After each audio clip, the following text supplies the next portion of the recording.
Hey everyone, it is Gabrielle with This Millennial Nation, and today we are going to be talking to a friend of mine, Maci Peterson, who is the co-founder and CEO of On Second Thought.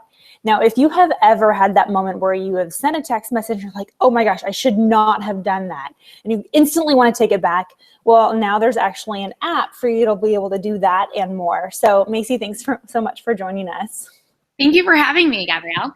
So I first met Maci when she was living out in Washington, D.C., and we were both sitting on a panel talking about what it's like to be a young founder and really a young professional and CEO in this kind of new space. But Maci has a really unique perspective and a really different journey, and she's literally in the middle of it right now. She has just moved from Washington, D.C. out to San Francisco and is really taking off in a really big way. But Maci, I've got to ask you, and I don't think I ever have, how did you come up with the idea for On Second Thought? Well, like most people, I have sent a text message that I wanted to take back, and autocorrect has a vendetta against me, just like it does everyone else. And so my ex-boyfriend had been calling me, and for some reason I just kept missing his calls. I wasn't avoiding them. We're good friends, but I just kept missing them. And so I had written, hey, for some reason I keep missing your calls, and autocorrect changed it to, hey, for some reason I keep missing that part of your anatomy that rhymes with calls. Which was, of course, not what I was trying to tell him. And so after slamming my finger against my phone and not being able to retrieve the message, I did a Google search to see if there was anything out there that would let me take my messages back. And I also checked the App Store, and there was nothing there. And so I asked my friends if they'd sent text messages that they wanted to take back. And overwhelmingly, they all said yes. And one said, yes, what do you have in mind? And I want to invest in that. And from there, that's how On Second Thought was born. So what is that process of something where everybody just experiences it? I think it's kind of a millennial thing that if we complain about something, there's got to be an app for it, right? Like, oh man, I really wish that someone could do this. So there's got to be an app for that. But very few people actually go out and say, well, if there isn't an app, I should create it. So did you have any sort of experience or background in starting an app company? When I got started with On Second Thought, I did not have any experience in technology. My first business that I started while I was in college was a digital magazine. So it was in the internet space, but it wasn't, high tech or apps or anything like that. And so I did what I hope most people do when they don't know what they're doing, and that is I brought on two co-founders who have a technical background. So one, Stuart Voigt, leads development, and then Gary Keeler leads design. And Stuart and I have been friends since college, so he was a natural fit for that. And then one of the biggest blessings happened, and that was shortly after coming up with the idea for On Second Thought and then winning first place in a competition at South by Southwest for the idea of On Second Thought. I got hired by Marriott as a brand manager where I worked on innovation. And as part of my scope, I led the redesign and the redevelopment and relaunch of their first iOS game called Explore. So Marriott basically taught me or trained me on how to run a tech company, because I had to do everything from meetings with the developers and keeping the project on track and understanding how to speak to developers and things like that, but also how to package and market the app for the greater public and larger audience. So rather than you having to find out that process on your own, you essentially had one of the largest corporations in the world kind of fund your experience in your personal development. Exactly. And the most amazing part of that, Gabrielle, was that so the job I was hired for, I was not supposed to get, and that project was not supposed to be in my department. So it was one of those things where, it was just God being like, right place, right time, putting it together. And when I found out that A, I wasn't supposed to have that job, and B, that project was not supposed to be in my department, I was like, okay, there's something bigger happening here. Like, I think that there's a reason for all of this. Exactly. Now, would you have had that sort of foresight to say, hey, I've got this idea for a business. I don't have that kind of skills. Maybe I should go and work for a company and get those skills. What was your kind of thought process of making sure that you had what it took to actually be successful in your launch? Well, I mean, one thing that I learned in my first business was that I don't know everything. And so it's important to seek out those who do. And so for that, I brought on, and I have really great mentors, and now we have amazing advisors who have helped us through that process. So, like I said, I didn't know, the first thing about developing an app, but I knew someone who did. And so I asked him to join my team. And then, I didn't know the first thing about design, but I met someone who did. And so he joined my team as my other partner. And then in terms of marketing, I have incredible, incredible mentors who I'm so thankful for. One who is a former president of Sprint, and he's helping us with some major initiatives there. And then another has built his reputation and career in the music industry and created some of the biggest pop artists in the world. And he's been advising us through the marketing process. But I will say, to date, all of our growth has been organic. We've had just incredible press that pushed us out of the gate. And now is really when we're starting to take a step back or not take a step back, but starting to really lean into our marketing efforts. So building our brand, making sure we understand our brand voice, who we are, what we do, and making sure that's clear for our audience and for our customers, so that they know who we are when they engage with us. And then that also drives our marketing strategies. So what was that transition point for you, like when you moved from Marriott to then starting your own business? Was it kind of a slow transition, or was there just one day that you're like, no, I can't do this anymore, I need to then transition full time and go after on second thought with full force? It was definitely a process, and I had an incredible manager. He was the vice president of the department, and it got to the point where it was just impossible to do both. So I had to let Marriott know about what was going on with the app and that it wasn't just a side project last December, because I was on the morning news. And so Makes it a little awkward. You're like, oh, by the way. Yeah, so I was like, maybe you guys might need to know this because someone's going to see it, and I didn't want there to be any surprises. So that was, the first time I had to say, yeah, this thing that we thought was, just a side project is actually becoming its own, like a big thing. And I'm going to be on the morning news, and I hope that's okay with you. And, they were extremely supportive. And they even said, if asked, feel free to say that you work for us. And then a few weeks later, we had our all hands on deck meeting for the team. And I had a meeting with investors in New York. And, my supervisor allowed me to, join the meeting remote, so that I could make those meetings in New York with investors. And that was when he was distributing assignments for last year. And what I really appreciated was that he moved me from the new projects to just maintenance work on the old ones, so then I could expend all of my brain power, or majority of my brain power, on the app, rather than trying to think of these new things to do for the company. And then it got to the point where it was just out of control. We went semi-viral in March, and it got to the point where reporters were calling Marriott's operator and asking them for my desk. And I had to take interviews from my cubicle.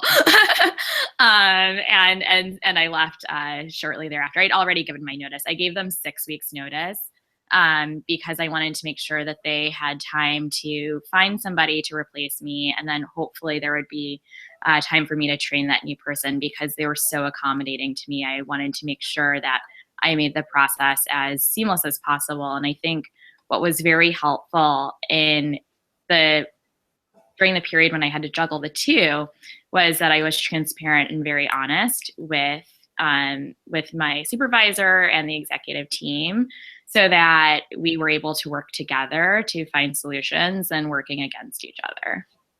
That is incredible that someone would be so invested in you and your future, and not be so concerned about the projects that you're working on and be so short-term and short-sighted in it.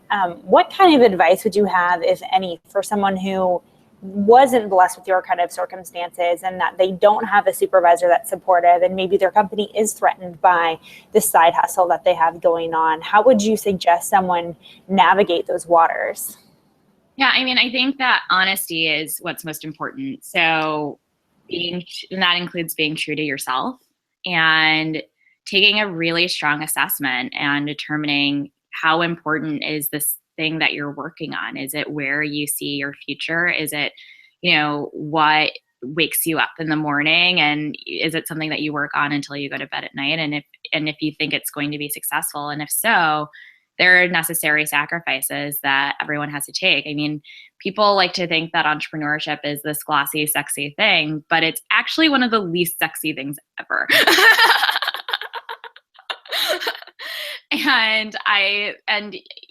Not everyone is meant to be an entrepreneur because not everyone's cut out to do it.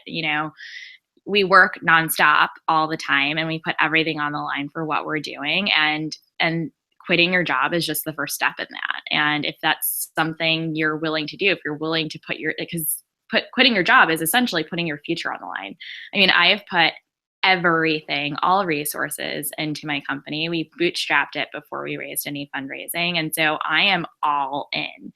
And that's what's required, because on those days when it's really, really dark and really, really hard, you have to remember that you're all in, because it's what keeps you going. Well, that and a great prayer life for me. Yeah, and you have to know that what you're doing every day is for something bigger. You can't be so short-sighted to say, hey, I'm not seeing that investment today, and today is a rough day, or today I made a pitch to a client or to an investor and it didn't work out. But you have to always know. I think the entrepreneurs are kind of hopeless romantics in that way, of saying that there's always something out there and there is someone who's going to fall in love with my product because look at it, it's beautiful. I love it so much. And you have to have self-assurance. You have to know that you know that you know that this is for you and that nothing's going to stop it. And we've had so many no's from investors and partners and all that, but those don't matter. What matter are the yeses. And now we have the data to back up the fact that we were on to something great, but you have to know it in the beginning, or else it's so easy to just jump off the horse and go back to status quo. Would you say that you've always been an entrepreneur, or is it something that you just kind of fell into? I think I've always been an entrepreneur. So I think about when I was little, as a toddler, my mom had a business called Baskets of Joy with her friends. And people would ask me, Maci, what do you want to be when you grow up? And I would say, I want to be a Baskets of Joy lady. But what I didn't realize I was saying was that I actually wanted to be an entrepreneur. And so that manifested itself in myriad ways when I was growing up, from being bored and creating a lemonade stand or a car wash in the driveway with my cousin, or making friendship bracelets and selling them to our friends, or even after the annual Easter egg hunt at my parents' house, my cousin and I would turn around and sell what we found to our little cousins, which our aunts and uncles didn't like too much. But it's always been part of me. Whenever I get bored, or whenever I've gotten bored in the past, the thing that I would always go to was business and creating a business or doing something in it. And so I think it's always been part of me, and I've always had that high appetite for risk. And I think that's incredibly important when you're branching out and starting your own business. And when you're starting out, I think that you have just kind of baked within you incredible wisdom when it comes to knowing that you don't know everything and you don't know what you don't know, which is what I say all the time. But for you in this process of building a team and growing out, what kind of lessons have you learned about creating community and selecting team members that you know are men and women of virtue, have character, and are going to be committed to the mission of On Second Thought?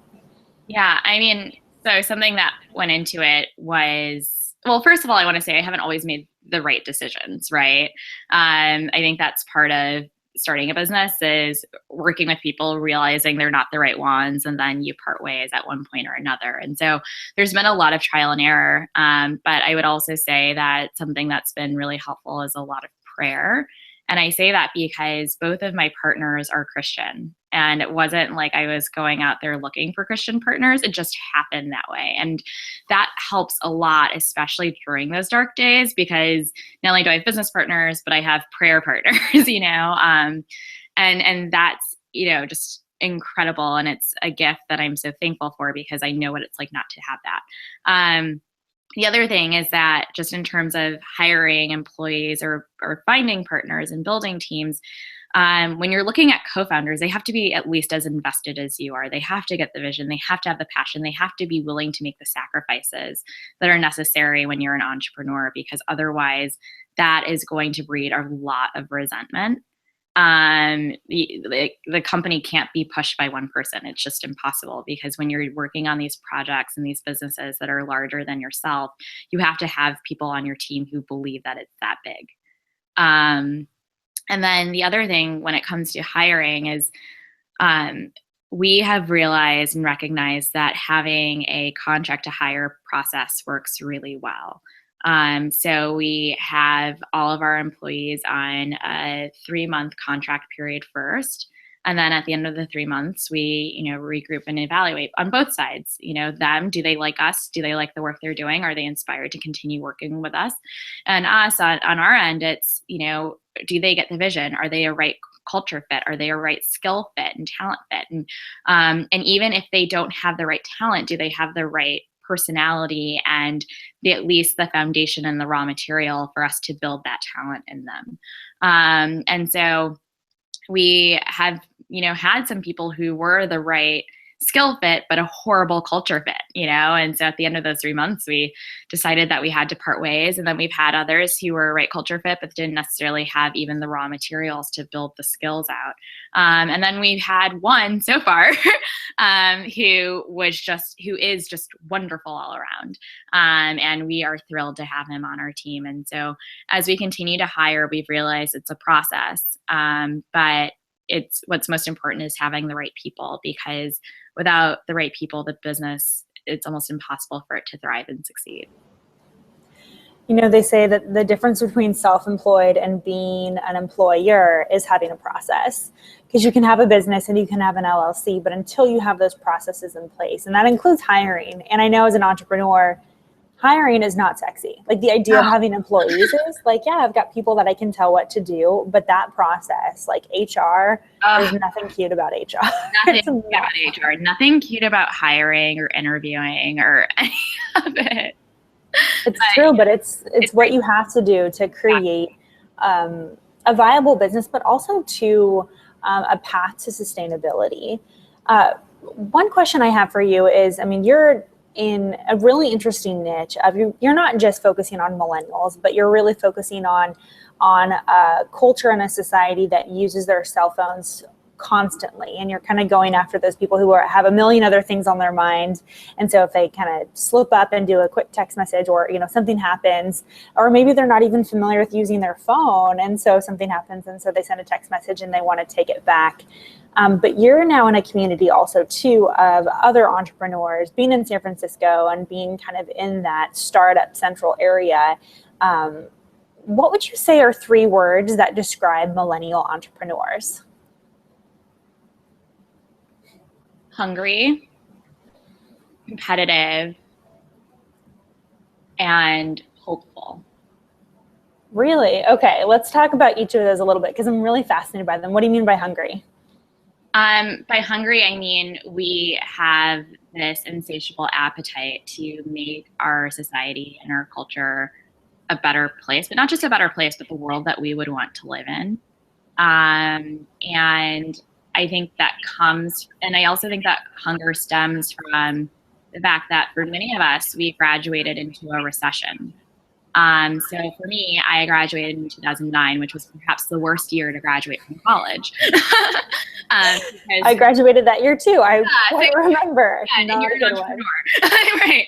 And I think that for us, part of the reason why there are so many entrepreneurs from, our subset of our generation is out of necessity. If we wanted to work, if we wanted to eat, we had to create our own thing.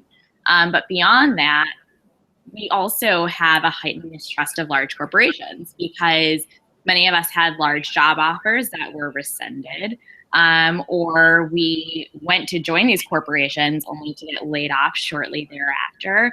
And we recognized just all of the unnecessary bureaucracy, and we also understood how to streamline it. And so I think that's where our hunger comes from, is that we graduated into a highly inefficient system, but we understood how and understand how to make it more efficient and how to create the world that we want to live in. So what about competitive? Do you think we're competitive with each other or competitive with ourselves? I think we're competitive with ourselves, and I think we're competitive with the status quo.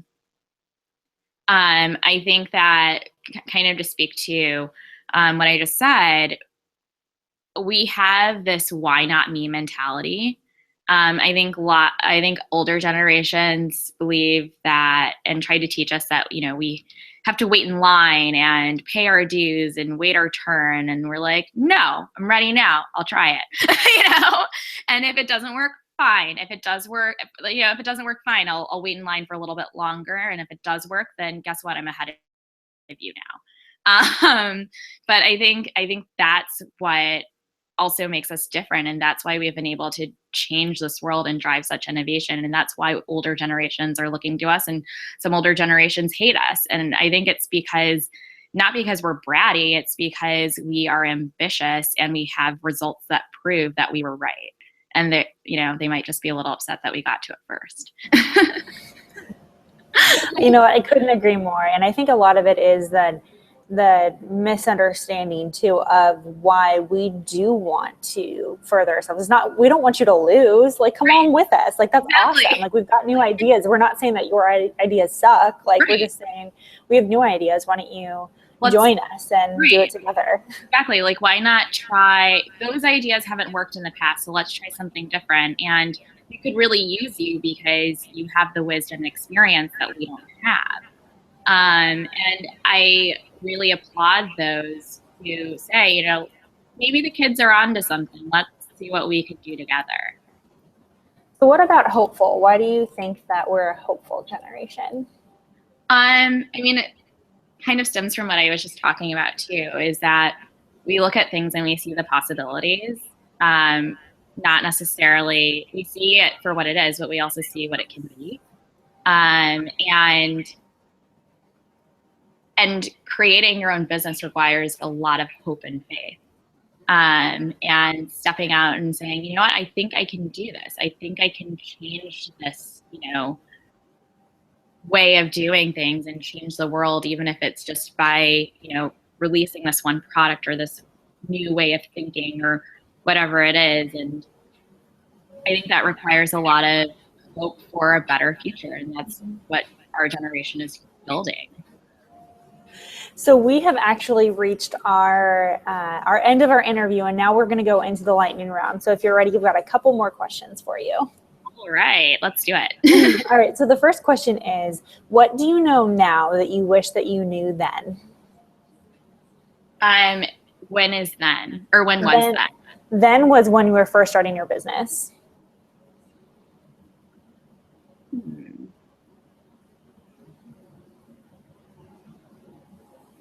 Can we speak to my first business? Because I learned a lot of lessons in that one that I was able to carry into this Absolutely. one. Okay, cool.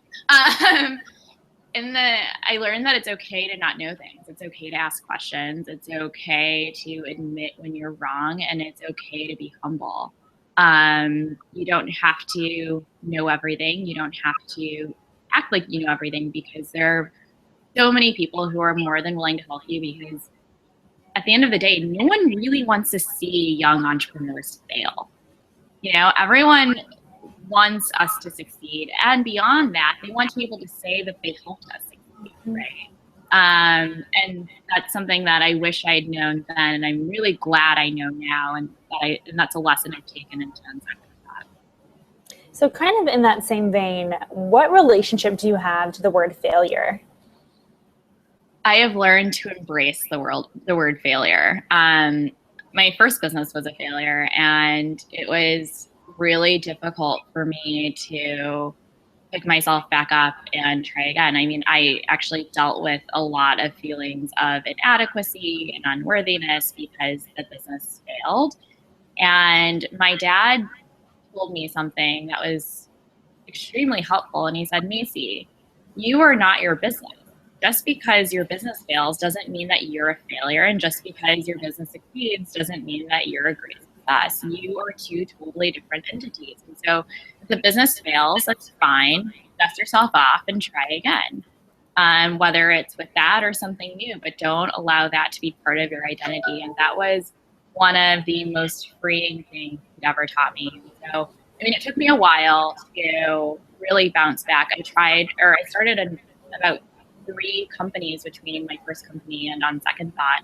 And all of them did relatively well. They were great ideas. But I didn't feel like I deserved the success that they were receiving. And since then, I've learned that success isn't necessarily something you deserve or don't deserve. It's for you. It's for you. And I've learned to embrace it. That's awesome. Well, normally I ask people what the best business advice that they ever received was, but I think that the advice that your dad gave was incredible and totally spot on. Is if your business fails, that doesn't mean that you're a failure.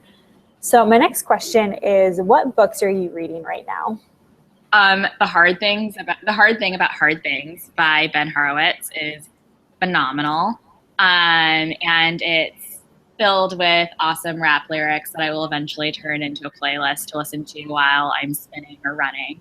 And then I've also been reading When Heaven Invades Earth by Bill Johnson, to keep that balance between the business side and then also the spiritual side of me. But those are the 2 books that are. Oh, and then Pitch Anything by Oren Klaff, which is an interesting book, and I've learned how to tailor it to fit my personality. That's awesome. Definitely write those down. All right, so last question, and it's kind of silly, but I love it. So Maci, if the 12-year-old version of you were to meet you today and hear about what you're doing with On Second Thought, what would she think about what you do? She would, I hope she'd think it was really cool. But I think the 12-year-old me would also be shocked that I went into technology, or that I'm in technology now, because that was never on my radar. I mean, at 12, I was like downloading songs from Napster, which I think we're past the statute of limitations on that, so I can talk about it. But yeah, I think she'd be surprised, and I think she'd think it was really cool, and I hope she'd be inspired, and think that, because to be honest, math and science were not my strong suits growing up. I had math tutors from 4th grade until college, and so the fact that despite that I'm still in a STEM field, I think would be encouraging and inspiring to her. Absolutely, as it is for so many others, I'm sure. Maci Peterson, thank you so much for taking some time to talk to us about your journey into entrepreneurship. And even from a young age, you knew that this was something that you wanted to do. And it's funny how kind of fall into kind of this destiny that was always there for you. So I just want to recognize you for the sacrifice that you have made for your business, and also to your willingness to really balance your professional life and also understanding how important the spiritual realm is as well. So thank you so much for taking the time, and we cannot wait to see On Second Thought soar to incredible heights. Thanks. Thank you, Gabrielle. It's been great being with you. Bye. Bye.